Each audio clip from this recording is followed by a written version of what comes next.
Many of us lament what we do not have when we should be celebrating what we have. Lagi natin sinasabi, kung mas marami lang akong pera, I'll be nicer. Kung meron lang akong pera, tutulungan kita. What do we do when you have no money? Ito bang ating pag-aaralan na ito, kahit na yung marami laging pera na nagre-reklamo, kulang pa rin ng pera, yun nga ba talaga yung natitira lang na pwede natin gawin para tayo makatulong? Heavenly Father, we thank you that you are God, you provide, you love us and protect us, forgive us our sins, cleanse us, make us whole, enable us to approach your throne of grace, to receive your blessing, your correction. Nawa Panginoon, sa aming pagtitipon, patubayan niyo kami, ang inyo pong Espiritu makalaya at makakilo sa aming kalagitnaan. At dalangin namin, we will not only increase in knowledge, but we will actually increase in spirituality, that we can see things through your eyes, do things your way, and understand many things by your wisdom. So we ask you, Father, to be our speaker, lead us unto greater knowledge of you, teach us practical application of our spirituality. Forgive us for all our iniquities, punuin niyo po lahat ng mga kakulangan namin, ilayo niyo kami sa gawa ng mga masasamang tao at masasamang espiritu, at dalangin namin, palakasin niyo rin ang aming katawan, ang aming isip, ang aming emosyon. Lead us, Father. Bless your people. In the name of Jesus Christ, our Lord, we pray. Sa Acts 3, 1-5, we see here a very classic example of a person who had no money but was able to help. One day, Peter and John were going up to the temple at the time of prayer at 3 in the afternoon. Now a man crippled from birth was being carried to the temple gate called Beautiful, where he was put every day to beg from those going into the temple courts. When he saw Peter and John about to enter, he asked them for money. Peter looked straight at him, as did John. Then Peter said, "Look at us." So the man gave them his attention, expecting to get something from them. You know, a crippled beggar asked Peter and John for money. Kaugalian po ng mga tao noong araw, at hanggang ngayon din naman sa maraming mga bahay dalanginan, in many places of worship, nilalagay po nila yung mga may sakit, yung mga lumpo, mga bulag, doon sa may pintuan ng templo, para sila ay humingi ng limos. Sapagkat inaasahan na bago ka lumapit sa Diyos, gagawa ka muna ng mabuti sa iyong kapwa. Bago ka humingi ng blessing sa Diyos, magbibigay ka muna ng blessing sa iyong kapwa. Meron ding spiritual dimension, yung paglalagay po ng mga may sakit dyan sa paanan ng hagdanan ng mga templo at bahay dalanginan, sapagkat naniniwala rin ng marami na mayroong dadalaw ng mga banal na tao, mga kinakasihan ng espiritu, pupunta doon sa templo at sakali man ay makapagbigay sila ng payo o lunas o kagalingan sa mga may sakit. Kaya hindi lahat ng namamalimos sa pintuan ng mga simbahan ay humihingi lang ng pera. Yung iba, hinahanap nila, madaanan man lang sila ng anino ng isang kinikilala nilang banal na tao at naniniwala sila na merong magiging blessing sa ganong uri ng gawain. The Bible is silent about approving or disapproving that kind of practice, but we are just citing a very truthful and a very factual, historical occurrence that the sick people are being placed at the temple gates to seek alms, and not only money, sometimes food, and very often spiritual blessing. And so this was the case of this crippled man. Mula pagkabata ay lumpo na ang lalaking ito, kaya lumaki na lang siya sa awa ng iba. Hindi natin alam kung mga kamag-anak niya yung nagdadala sa kanya, ulila ba siya o ano, pero itinuturo lagi sa kultura ng mga Israelita na maging matulungin sa mga kapuspalad. Kaya merong nagdadala sa kanya, idinedeliver siya doon sa may pintuan, sa may hagdanan ng templo, araw-araw para siya mamalimos. The Israelites went to the temple 5 times a day to pray. So maraming pagkakataon na siya ay matulungan. At ipinakikilala ang espiritualidad kasama ng mabubuting gawa sa mga kawawa, sa mga hikahos at mga may sakit. Nung dumadaan itong si Pedro at itong si John, ay humingi sa kanila ng limos itong lalaking ito. Pera ang hinihingi niya, at siya ay nagulat nang sinabi ni Pedro, "Tumingin ka sa akin, tumingin ka sa amin, titigan mo kami, may sasabihin kami sa iyo." Akala niya malaking pera ang ibibigay. Acts 3, 6-8. Then Peter said, "Silver or gold I do not have, but what I have I give you.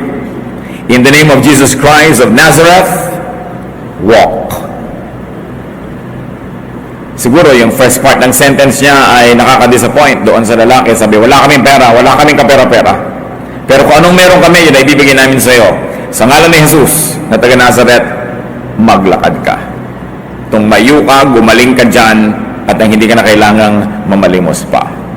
Acts 3, 6-8. Taking him by the right hand, he helped him up, and instantly the man's feet and ankles became strong. He jumped to his feet and began to walk. Then he went with them into the temple courts, walking and jumping and praising God. A very wonderful event occurring at the very gates of the temple. Sabi, wala kaming pera, yung hinihingi mo wala kami, pero meron kang hiningi, na meron, hindi hiningi, yun ang meron kami. Meron kaming kapangyarihan ni Kristo. At sa pangalan niya, inuutosan ka namin, tumindig ka dyan at maglakad ka. At tapos inabot nila ng kamay itong crippled man at itinulungang tumayo. At ganun din sa panahon na yon, doon ding oras na yon, gumaling ang kanyang karamdaman. Siya hindi lang nakalakad, nagtatatalon pa, nagsasasayaw, sumunod sa kanila, papasok sa templo. So Peter and John had no money, therefore they gave no money. But they gave the power of Jesus Christ. And they gave their hands to help the beggar stand up. That's what they had. They had hands, they had spiritual power in the name of Jesus. That's what they gave. Peter and John gave what they had, company, fellowship. Matapos na tumayo ang lalaking ito, sinama nila, pumasok sa loob. For the first time sa buhay niya, nakapasok siya sa loob ng templo kasi hanggang pinto lang siya. So binigyan ni Pedro at ni Juan itong lalaking ito kung anong meron pa sila, yung kakayahan na sumama at samahan ng lalaking ito. They gave company and fellowship. And this is a great gift to an isolated and a lonely man. Kung kayo ay isang lumpo na hindi nakakapunta sa gusto niyong puntahan, kung binuhat kayo at iniwan kayo sa isang lugar at kung hindi pa kayo kunin doon na hindi kayo makakaalis doon, you must have a rather miserable life. Hindi kayo nakakapili na makakausap, yun lamang gustong lumapit sa inyong makakausap nyo, hindi kayo pwedeng lumapit sa gusto nyong lapitan. So ano pang kailangan ng taong ito? Companionship. Kailangan niyang makasama, magkaroon siya ng mga kagrupo, maging miyembro siya ng isang grupo. And that was one instance when money would have been the least meaningful gift. Maaaring sa buhay niya, nasanay na siya na ang climax ng buhay niya, magkano bang napalimos niya, magkano ba naibigay sa kanya ng mga naaawa, at ang nagiging kahulugan ng buhay niya ay kung magkano ang kanyang kinita. But that one day, all that money that he could ever ask from people and beg for became meaningless. Because now he never needed any more to beg because he got infinitely more. Kung minsan, humihingi tayo ng pera sa tao, yung pala meron pa siyang ibang mas magandang maibibigay sa atin. At akala natin kung nakuha na natin yung pera na yon ay panalo na tayo. Ganyan din yung mga kuminsan nandadaya. Gagawin kang business partner, bala ka lang dayain. Pag nakuha yung pera mo, akala niya nakaisa na siya. Pero kung sakasakali pala na naging patuloy ang inyong pagkakaibigan at partnership, mas marami pa siyang kikitain na kasama mo kesa sa inisahan kanya na ganun. Merong mga nagnanakaw, merong mga gumagawa ng masama, o kaya pipilitin nila na makuha nila yung pera ng kapwa nila, yung parte nila, mana nila, hindi nila alam kung natuwa pala yung kapwa nila na yun sa kanila, mas malaki pa ang naghihintay sa kanilang gantimpala. There are times when money is the least that we could get and receive from people. That's why we must have the spiritual discernment to know when money is not what it counts. Now, lack of money does not have to be equated with inability to help. Isa yan sa nakita po natin na napaka-practical na katotohanan, it doesn't mean inability to give. Pag wala kang pera, hindi ibig sabihin wala ka nang pwedeng ibigay, na wala ka nang pwedeng magawa, na magiging baliwala ka na. So what is important for us is to take stock of what you have and give it. Give from it. Ano bang meron ka? Ano ba ang pwede mong ibigay sa nangangailangan? Ano ba ang pwede mong ibigay sa isang organisasyon na gusto mong tulungan? Ano ba pwede mong ibigay sa isang church? Sa iyong bayan, marami pa. Punong-puno po ang Biblia ng mga kautusan at mga katuruan tungkol sa pagbibigay ng kung anong meron ka. 1 Timothy 6:18-19, command them to do good, to be rich in good deeds, and to be generous and willing to share. In this way, they will lay up treasure for themselves as a firm foundation for the coming age. So dapat daw palabigay ang tao sapagkat yan lang ang paraan na nakapag-impok siya ng kayamanan para sa darating na panahon. Doon sa panahon na walang hanggan, sa panahon na uuwian ng lahat ng nilalang. Sabi, iutos sa kanila, turuan niyo sila na laging gumawa ng mabuti. Maging mayaman sila sa pamamagitan ng mabubuting gawa, palabigay, at handang-handa na ang kanyang mga tinatangkilik na mga magagandang bagay ay partihan, hatian ang kapwa. Proverbs 19:17, He who is kind to the poor lends to the Lord, and He will reward him for what he has done. Ang mabuti pala sa mga mahihirap, palabigay, ay nagpapautang sa Diyos. At napakasarap magpautang sa Diyos dahil hindi siya nanunuba. Lagi siya nagbabayad, may sobra pa. Because God will never permit Himself to be any man's debtor. He will never permit Himself to be indebted to any human being. That's why when you give to God, it becomes a very, very wonderful and sure investment. Now, to give to the poor doesn't always mean to give money, and poor doesn't always mean poor in material wealth. Because there are many people who are spiritually and emotionally poor. We must consider them as well, and we should continue to give to them as we have, as we are able to give. Proverbs 11:24, one man gives freely, yet gains even more. Another withholds unduly, but comes to poverty. Maobserbahan niyo po sa Biblia, mga kapatid, ang dami-daming mga ironies at mga kabaligtaran. Isa na dito yung binanggit ng Proverbs 11:24, meron daw mga taong sobrang palabigay, pero lalo namang nagkakaroon. At meron naman ang dadamot, lalo namang nawawalan. Kaya napakahalaga na sinusunod natin yung katuruan to be generous, to give when we are able. At bakit po natin ito pinag-uusapan, mga kapatid? Una, dahil talagang foundational to spirituality yung giving. For God so loved that He gave. Yan ang isa sa mga definition ng loving, giving. Sabi nga nila, you can give without loving, but you cannot love without giving. Minsan, gasgas na yan, quotation na yan. Pero totoo, hindi mo pwedeng sabihin nagmamahal ka pero wala kang binibigay. Sabagat ang tunay na pagmamahal ay naipapahayag sa pagbibigay. And love is not love until you give it away. The intention to give is not yet love. The act of giving is a definition of love.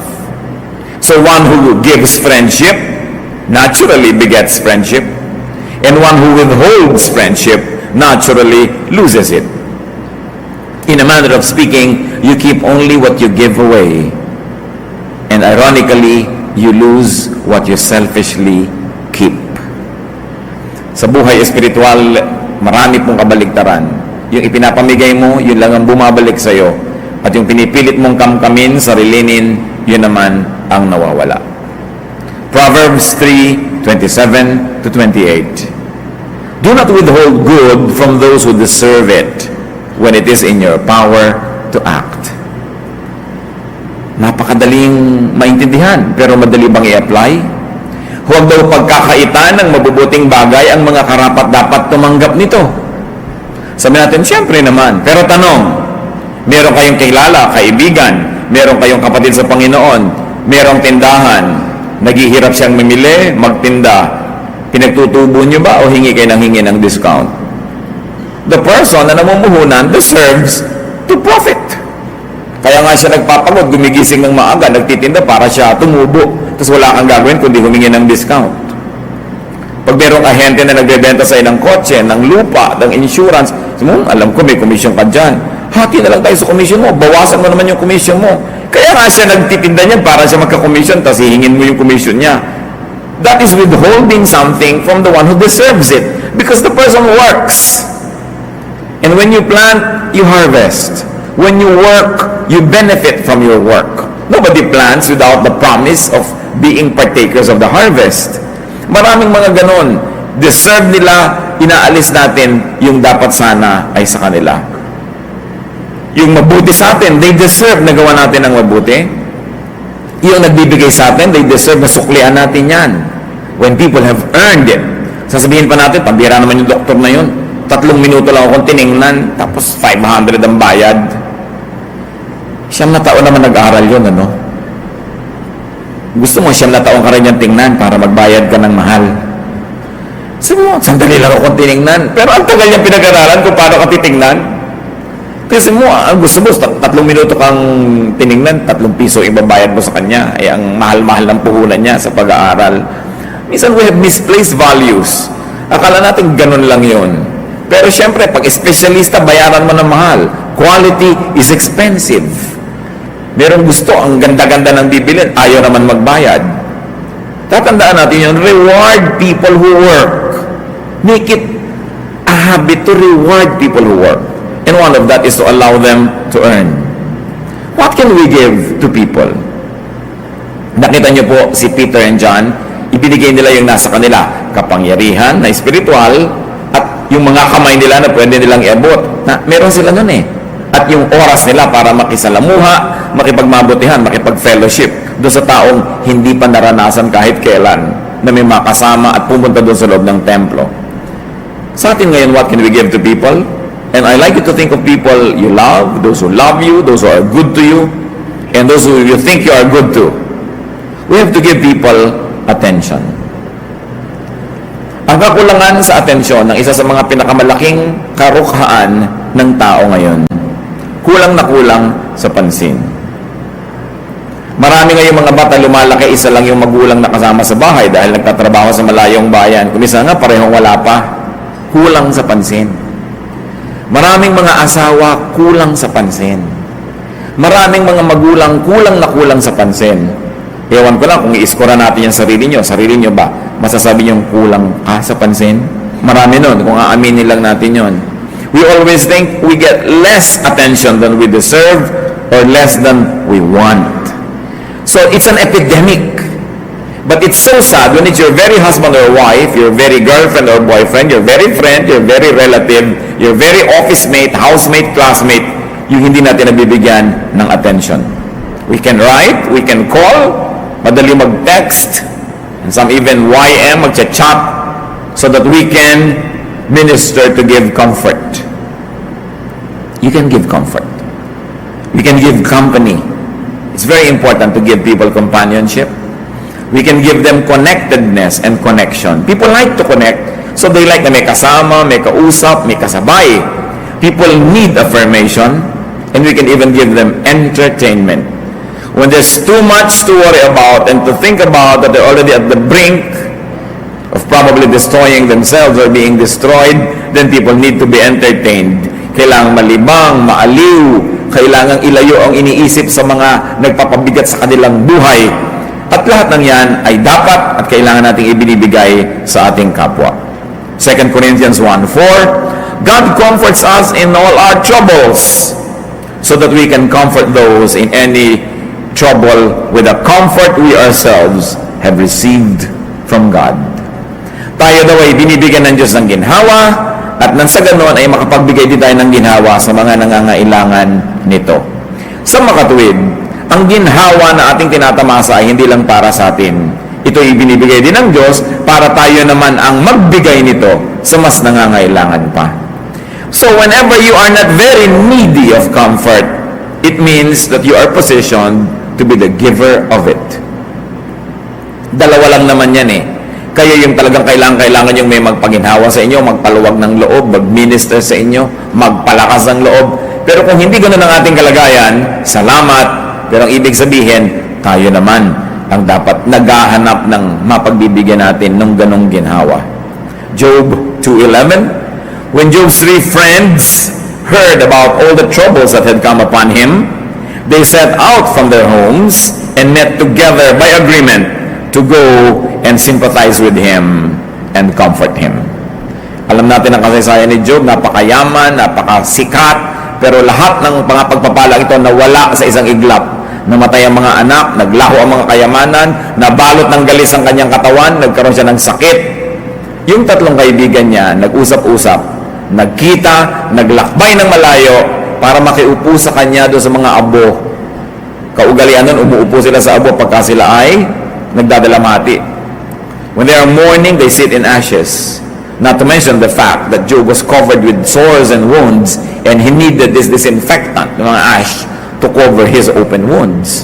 But they sat with him 7 days, not saying anything, just providing the ministry of presence.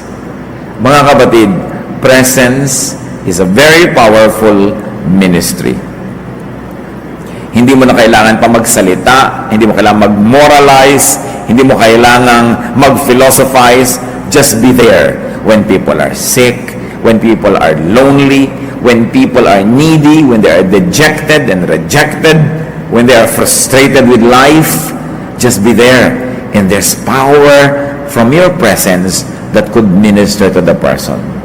Kaya talagang binibigyan natin ng panahon yung ganong uri ng ministry. We can give people companionship. Magkakamag-anak na itong mga pinag-uusapan natin. Companionship is one of the deepest needs of man. And most of the time, it is never met adequately. Matthew 26, 36 to 38. Then Jesus went with his disciples to a place called Gethsemane. And he said to them, "Sit here while I go over there and pray." He took Peter and the 2 sons of Zebedee along with him, and he began to be sorrowful and troubled. Then he said to them, "My soul is overwhelmed with sorrow to the point of death. Stay here and keep watch with me." Napakalalim na maaari po nating mapag-aralan dito sa hiniling na ito ng Panginoong Hesus sa kanyang mga disciples. You will imagine Jesus of Nazareth. You will imagine the power that was in him. He was driving out demons, healing the sick, raising the dead. Pero sabi niya sa kanyang mga kasama, sobra ako namimigati.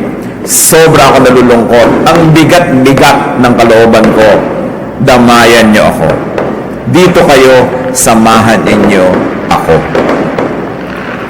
Kung si Jesus nangangailangan ng kasama, lalo sa ganung mga malulungkot na panahon, at kung siya'y marunong malungkot, mangulila, humiling ng makakasama, hindi lalo naman tayong lahat. Kailangan natin yon. Kaya kailangan marunong tayong makiramdam. Kung minsan may magte-text sa'yo, "Musta?" Actually, siya ang nangangailangan makumusta. Hindi mo kinukumusta, kaya siya nagpapadala sa'yo ng musta. Sasagot ka naman, "Sa." Papilosopuhin mo pa. O kaya sabi mo, "Okay." Tapos na, wala ka walang tanong, "Ikaw, kumusta?" Mga kapatid, pag may nangungumusta sa inyo, 99% of the time, siya ang nangangailangang makumusta. Pinapaalala sa inyo, "Hoy, buhay ako, kumustahin mo naman ako." Sasagutin niya naman, "Ikaw, kumusta ka?" Hindi lang, Tapos na. Nangangailangan yon. Sabi niya, "My soul is overwhelmed with sorrow." Karamay. Makikiramdam tayo sa tao. Kung minsan sabihin niya, "Uy, kain naman tayo sa ganun." Tama-tama ba na, kakain ka pa. Yung pasasabihin mo. Hindi naman kasi lahat ng nag-aayang kumain, gustong kumain. Kung minsan ang gusto niya, makasama ka. Wala lang excuse. Yung mga pakape-kape, coffee tayo. Gusto ba naman talaga ng tao katakot-takot na caffeine sa loob ng katawan niya? Kaya lang, ano sasabihin niya? Magtinginan tayo? Mag-usap tayo? Kaya excuse lang yon para meron kayong magawa because probably they like your company or they need your company. So you don't just dismiss readily what people ask you to do with them because behind and beneath the surface could be a deeper need. And we, especially the people of God who profess to be Spirit-led, must be sensitive to the needs of people. Hindi yung gusto lang natin silang i-Bible study, gusto lang natin silang sermonan, gusto lang natin silang payuhan. Tapos, pagka naman kailangan nila yung mga moments na may kausap, kasama, kaulaya, wala ka naman. Napakahalaga nitong ganitong presence. At itong ating bansa, habang lalo tayong naghahanap ng pera, nagiging industrialized, o kaya nag-export tayo ng labor, sobra-sobra, 10 milyon mahigit, no? Ng mga overseas Filipinos. Sa bawat isang umaalis, ilan ang nangungulila na asawa, ina, anak, kapatid, ama, kaibigan, kapitbahay, ang dami. Kaya padami ang malungkot dito sa Pilipinas. Katayo pa naman ang kasiyahan natin, tao eh. Talagang pag may tao, masaya na tayo dyan. Yung mga tao na nawawala. Kaya yung mga natitira, kailangan nagtutulungan lalo. And we minister to one another. It's greater than the ministry na sasabihin mo gagawa ka ng kung ano ng great religious activities. Because the ministry that really pleases the Lord is a ministry that touches the heart. The ministry that comforts the afflicted, that gives comfort to the wounded and healing to those who are sick. And many people are so emotionally sick. Many times we are so sick as well that we forget that the others are sick also. Na humahanap na lang tayo ng atensyon, nalilimutan natin yung pinaghahanapan natin nun, nangangailangan din. Na ang tunay na pagmamahalan ay kahit nabibigatan ako sa dala ko, tinutulungan pa rin kita sa dala mo. Na kahit meron ako mga problema dito, nakikisali pa rin ako sa problema mo. Na hindi ko hihintayin na maging problem-free ang buhay ko para ako magsimula na magbigay ng attention sa iyo. Because people are very needy of attention. Of course, we can also give counsel. Proverbs 27:9, perfume and incense bring joy to the heart, and the pleasantness of one's friend springs from his earnest counsel. Ang tunay daw na halimuyak ng isang kaibigan ay nagmumula sa kanyang matalino, maayos, makadiyos na payo. Kaya nagbibigay tayo nun. Naturally, we give people prayers. Wala namang gastos para ipanalangin mo ang isang tao.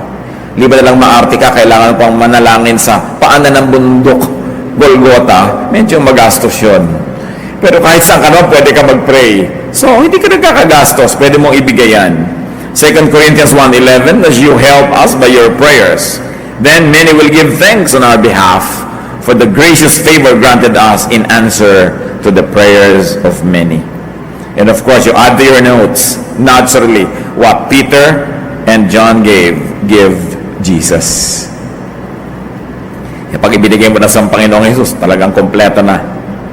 Pasimula ng pagtanggap niya ng napakaraming mahuhusay at mabubuting bagay. Share Jesus like Peter and John did.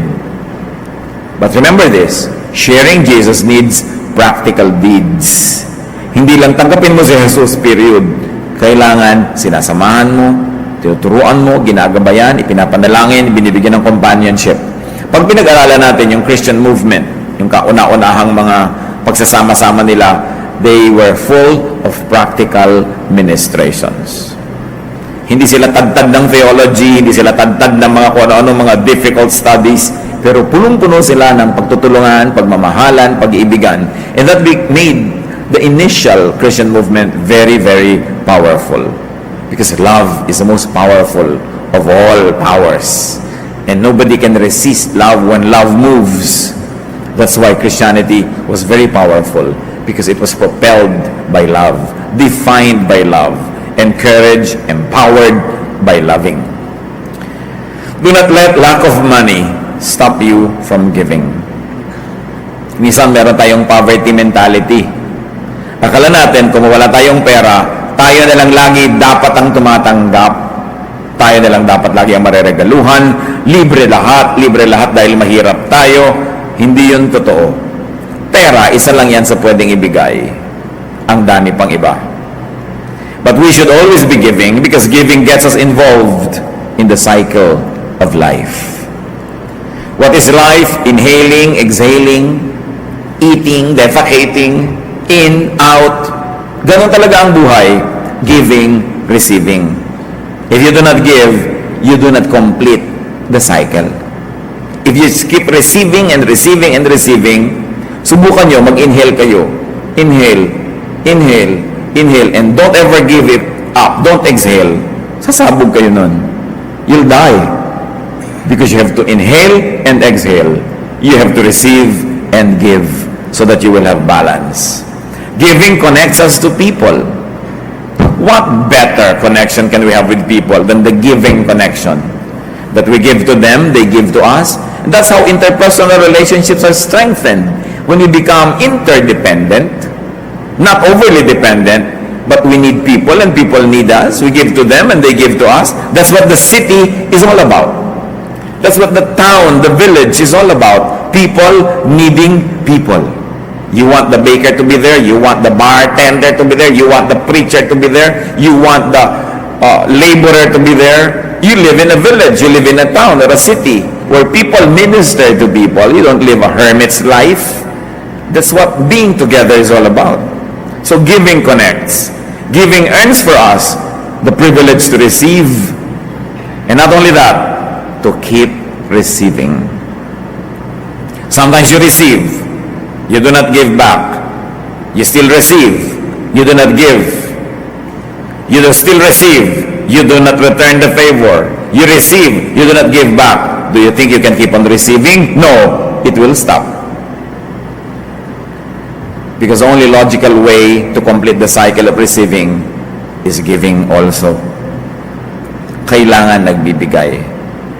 It is only when you give that you continue to perpetuate the recycling of very positive energies. Proverbs 11:25, a generous man will prosper.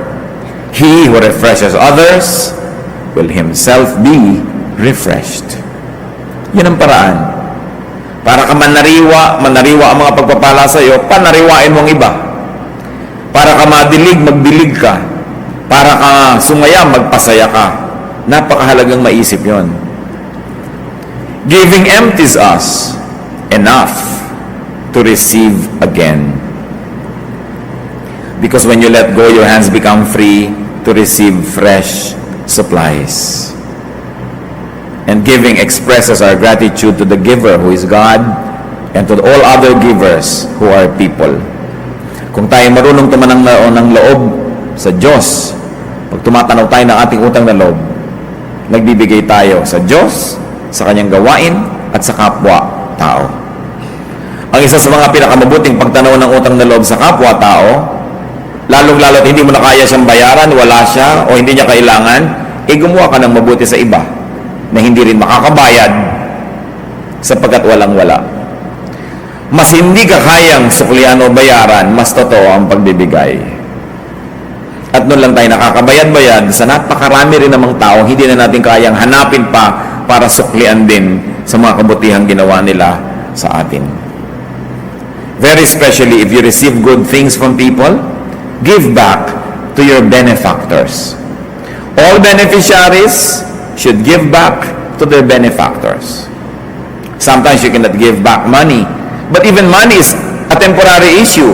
Sometimes you cannot now, but tomorrow or next year you can. Sometimes the person who has money giving you now, next year will have very little of it, and you have more of it, it's your turn to give. Panapanahon. Alam niyo, isa sa mga pinakamalaking nating pagkakamali, pag meron pala bigay sa atin na ang tingin natin mayaman, who has everything, hindi na tayo nagbibigay. Mayaman naman si tita huwag na nating bigyan. Kumpleto na yan Mahirap bigyan yan, mayaman kasi. Kung minsan, nagiging napakadali na sa ating excuse yun para magpabaya. Mayaman naman siya, wala na siyang kailangan. Hindi yun Ang kailangan ng mayaman at mahirap ay pareho lang. Ang kailangan nila ay maalala. Ang kailangan nila ay ma-reaffirm. Mabigyan mo ng affirmation that they are loved, that they are appreciated. Sabi, ang dami-dami na naman niyang alahas, wala na tayo maibigay. Hindi bigyan mo ng chicharon. Hindi excuse yun. Bigyan mo na isang santol. Bigyan mo ng 5 pirasong gutong pakwan. May ribbon. Nakalagay sa magandang lalagyan. Ang sinasabi lang doon, naalala kita. Kung gusto niyo mga kapatid na maging thoughtful, ang daming pwedeng ibigay sa kapwa. Many of them don't have to cost money. Makapulot ka ng magandang tuyong dahon, sulatan mo ng pentel pen, God loves you, and so do I. Diba? Saya naman makatanggap ng ganon. Yung iba, akala nyo kung may pera yung kapwa nyo, mataas ang posisyon, maraming damit, maraming gamit, pwede nang hindi regaluhan. Palusot lang yon. If you really like to give, you give to the poor, you give to the rich. Because the rich man, like the poor man, needs love. We all just need love. A little bit more of it, if possible, a big bit more of it. That's what we want. And you can never go wrong when you give love. At yan kuminsan ang problema na hindi naman dali-dali at madaling isinisiwalat ng mga makapangyarihan, sikat o mayaman. That their relatives, their friends, and people around them don't give them anything anymore just because they think they are self-sufficient. No man is an island, therefore no person is self-sufficient. Ang lahat, kailangan ng kahit konting pagtingin. Kahit pa sila, mga sasabihin nyo, makapangyarihan. And a person who gives will not run out of goods and will not run out of friends. It is the selfish who runs out of love. Yung makasarili, ang meron ng kaibigan, nawawala pa. Meron ng nagmamahal, nawawala pa. Kasi ang pagmamahal man, humihingi rin ng katapat na pagmamahal. Ang text naghihintay ng sagot, di ba? Ang sulat naghihintay ng sagot.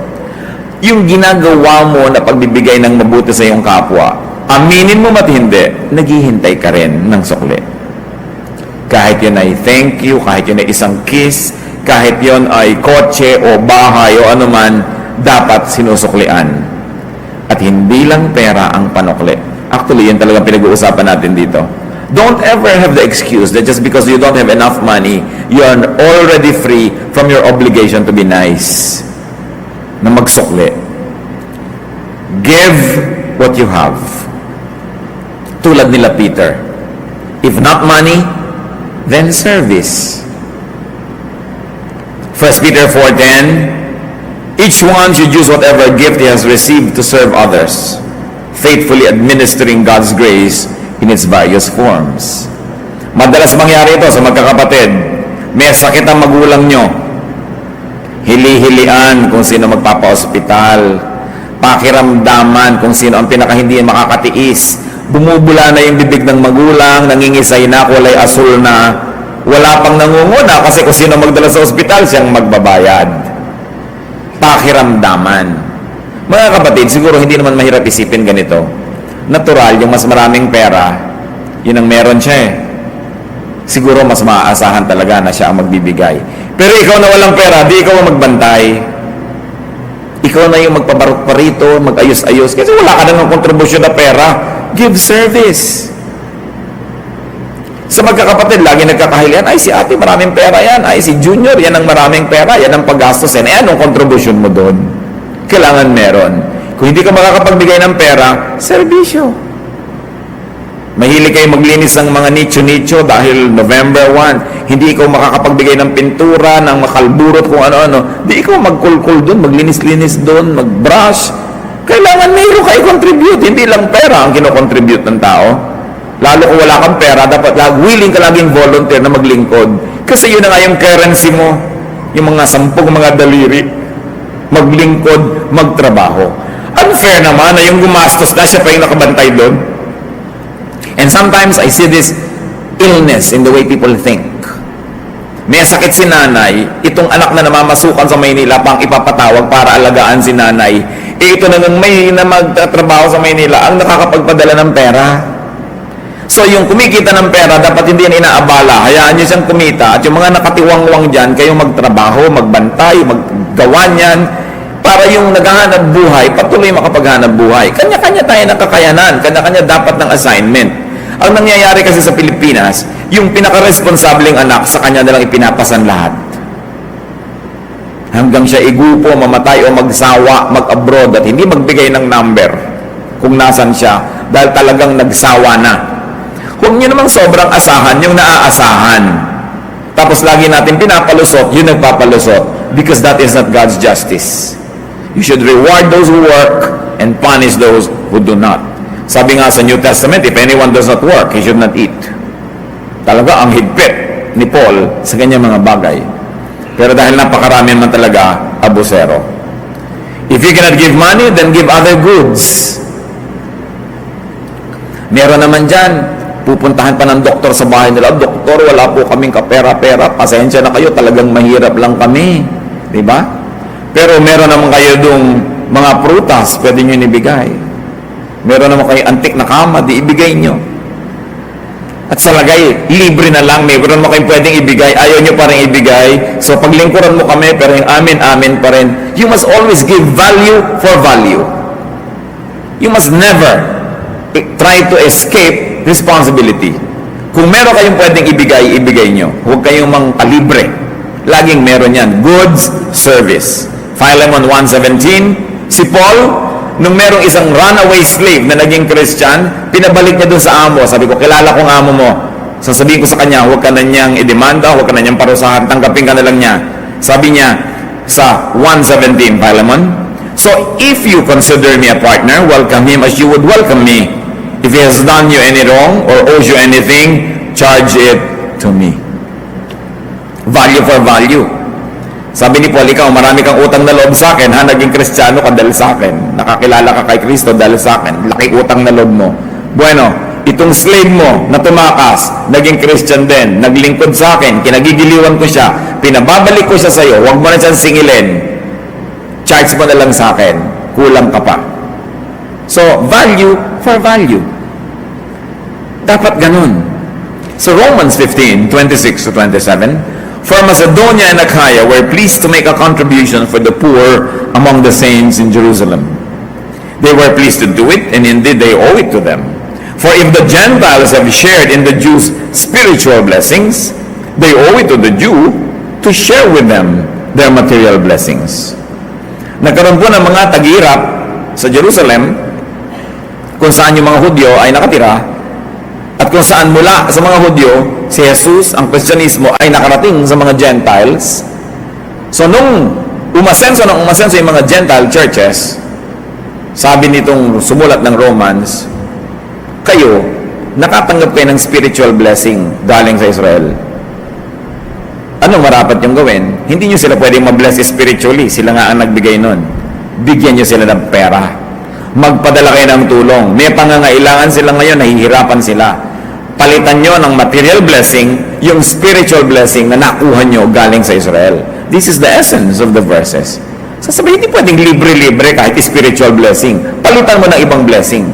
Maganda, spiritual din. Ngayon, kung hindi mo kaya yun, o kulang, gawin mo iba. Serbisyo, o material, o gift. Dapat ganun, value for value.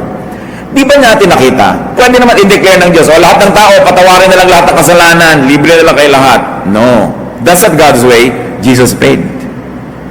May bayad. May bayad ang lahat. Walang libre. So dapat willing tayo na nagbabayad. Nakikitira ka sa kamag-anak mo, gumagastos ka ng kuryente, tubig, hilig-hilig mo pang mamlansya, number 3 ka pa mag-electric fan. Alam nyo, ang init ng mata ng mga tiyan nyo, nakikitira kayo, naka-electric fan pa kayo lagi. Baka akala nyo, hindi niya kinukwenta yon, no? Pag nagluluto siya, dapat 3 lang yung anak, 5 pirasong pork chop lang, inandong ka, naging 6. Bilang yon ng mga kamag-anak. Kala nyo ba? So dapat naman papalitan mo, naglilinis ka dyan, nag-uugas ka ng kotse, lalo't wala ka naman maibigay na pera, serbisyo. Huwag yung tatamad-tamad ka, nanonood ka palagi ng TV, kinukwenta niya, ilang kuryente kaya nagagastos ito, pananood ng TV. Colored pa. Yung black and white nga ibigay nyo dito. Marami kasing tao hindi na nila iniisip. Akala nila ganun lang ang buhay. Always give. And when you have money, brothers and sisters, put it to good use. Make it talk. Because when money talks, people listen. So kung may mga ape, make your money talk para sila ma-redeem. No? Pagka merong mga kawawa, make your money talk. Put it to good use. Because the best use of money is being spent. Ngayon, nararamdaman ang kapangyarihan yan. At pag ginamit mo yan sa tama, sa maganda, it becomes a blessing. When you have things, give. When you don't have things, give other things. You can give time, you can give service. Pero alam nyo, sabi nga ng isang kababata ko, sabi niya, ang sarap ipakisama ang pera. Totoo nga naman, yung nakikisama ka, yung bunutan, parang bilis-bilis mong magbunot ng pitaka. Hindi yung bayaran, talagang hindi mo mabunot-bunot, laging minauna na. Yung parang kakainisan ka na niya, di ka na isasama next time. Dapat ang bilis-bilis mong bumunot. Yun ang pinakamasarap ipakisama, pera. Hindi ang kunat-kunat mo. Pinapakilos mo yan. It oils the entire machinery. And it can do lots of good things and lots of wonders. Money opens doors. Money makes people smile. They give you the extra mile. So why don't you make it work? Especially if you have it. What do you give those who love you? What don't you give those who love you? Maganda siguro pag-isip-isipan natin yan. Meron ba tayong mga napapabayaan na suklian, mahalin? Kung hindi pera, service, attention, we always have something to give. And the least is time. Diyan tayo equal. Everybody has 24 hours a day. And time is one of the best gifts you could give to people. You cannot give it to everybody. You cannot give it every time. But we must be discerning when we must spend time with people because they need us. It's very important. Diyos namin sa langit, turuan niyo kami, Lord, maging sensitive.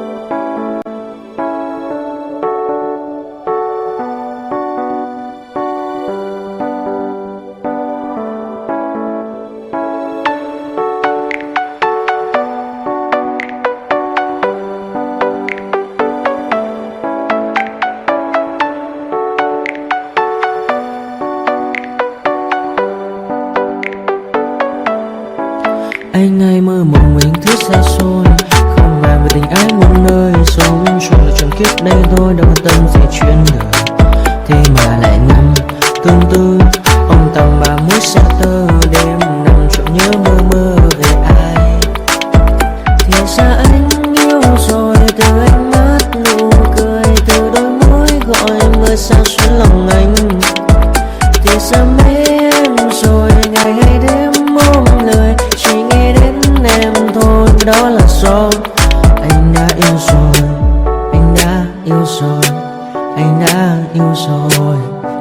Oh, oh, anh đã yêu rồi, anh đã yêu rồi, anh đã yêu em mất rồi.